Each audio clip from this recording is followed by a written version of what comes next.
بسم اللہ الرحمن الرحیم۔ کچھ بھائیوں کے چند سوالات تھے جن کا جواب پیش خدمت ہے۔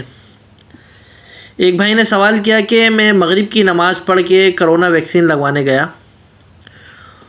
تو اب ویکسین لگوانے کے بعد عشاء کا ٹائم ہو گیا، تو آیا اسی وضو سے عشاء کی نماز پڑھ سکتے ہیں یا نہیں؟ یعنی ان کا سوال یہ تھا کہ کیا کرونا ویکسین لگوانے کی وجہ سے وضو ٹوٹ جاتا ہے؟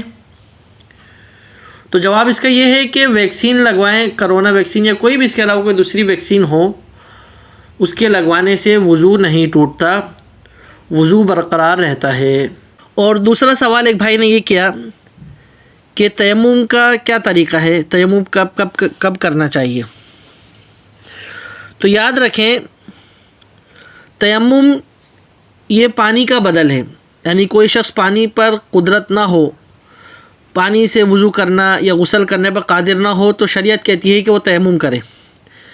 یعنی پانی اتنا دور ہو کہ کم از کم 1 میل کی مسافت پر ہو، یا پانی تک نہ پہنچ سکتا ہو، یا پانی تو موجود ہو لیکن اتنی ٹھنڈ یا ایسی بیماری ہو کہ پانی کے استعمال کی وجہ سے ہلاکت کا خطرہ ہو، یا کسی عضو کا تلف ہو جانے کا خطرہ ہو، یا پانی کے استعمال کی وجہ سے بیماری کے بڑھ جانے کا خطرہ ہو، تو ان مختلف وجوہات کی بنا پر پھر تیمم کرنا جائز ہے۔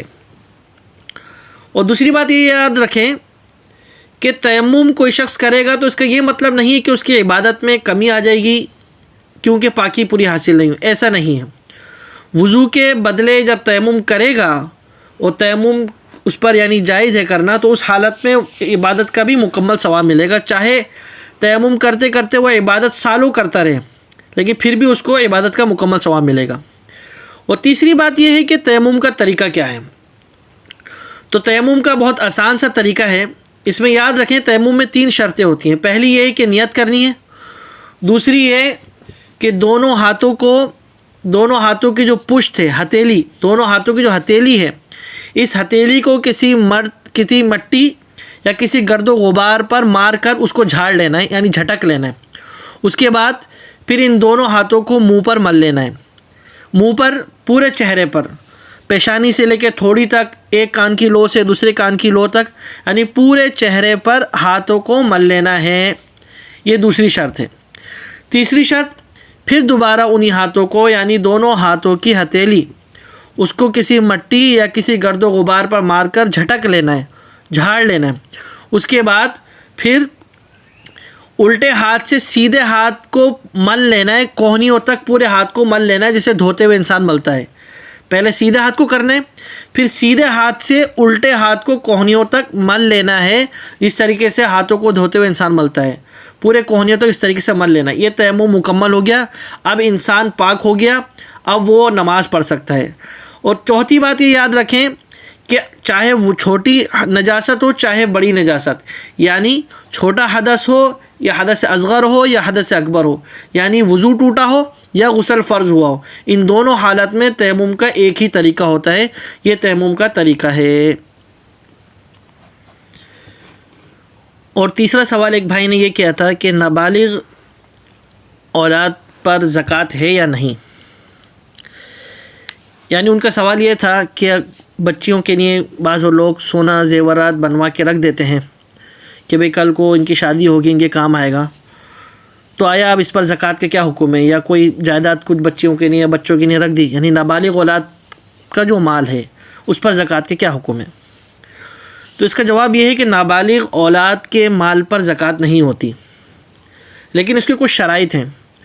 جو مال، جو زیورات، جو سونا نابالغ اولاد کی ملکیت میں کر دیا، یعنی اب یہ بول دیا کہ یہ مال اس کا ہے، تو اب ان کی ملکیت میں یہ ہے کہ اگر وہ سمجھدار نہیں ہے تو وہ تو ان کو نہیں دے سکتے، ظاہر ہے جو بھی سرپرست ہوں گے، والد والدہ جو بھی، وہ اپنے پاس رکھیں گے، لیکن زکوٰۃ نہیں آئے گی۔ لیکن اب وہ والدین یا نابالغ اولاد کے جو سرپرست ہیں، وہ اس مال میں، اس سونے میں، اس زیورات میں تصرف نہیں کر سکتے، یعنی اپنی مرضی سے اس کو جہاں چاہے خرچ نہیں کر سکتے۔ بعض لوگ یہی کرتے ہیں کہ زیورات تو بچیوں کے نام میں کر دیتے ہیں بہت، اور یہ کہتے ہیں، یہ سمجھتے ہیں، یہ گمان کرتے ہیں کہ اس پر زکوٰۃ نہیں ہے، لیکن اپنی مرضی سے جب ضرورت ہوتی ہے تو اس کو بیچ دیتے ہیں، اپنی مرضی سے ہوتی ہے تو اس کو تبدیل کروا لیتے ہیں۔ اس طریقے سے نہیں کر سکتے۔ جب کوئی بھی جائیداد، کوئی بھی سونا زیورات نابالغ اولاد کی ملکیت میں کر دیا، اب اس کے بعد اس پر زکوٰۃ نہیں ہوگی، لیکن شرط یہ ہوگی کہ اس میں اب تصرف نہیں کر سکیں گے، اپنی مرضی سے استعمال نہیں کر سکیں گے۔ اور دوسری بات، جب جس بھی بچے کی ملکیت میں جو بھی مال ہے اور وہ مال نصاب زکوٰۃ کو پہنچتا ہے، تو جب سے بچہ بالغ ہوگا اس سال سے پھر اس پر زکوٰۃ ہوگی۔ جب وہ سال مکمل ہو جائے گا پھر 1 سال کی زکوٰۃ ادا کرنی ہوگی۔ یہ نابالغ اولاد کی مال کی زکوٰۃ کا حکم ہے۔ اللہ پاک ان تمام سوالات کو ہمیں سمجھنے کی توفیق عطا فرمائے اور شریعت کے مطابق ہم لوگوں کو عمل کرنے کی توفیق عطا فرمائے۔ واللہ اعلم بالصواب۔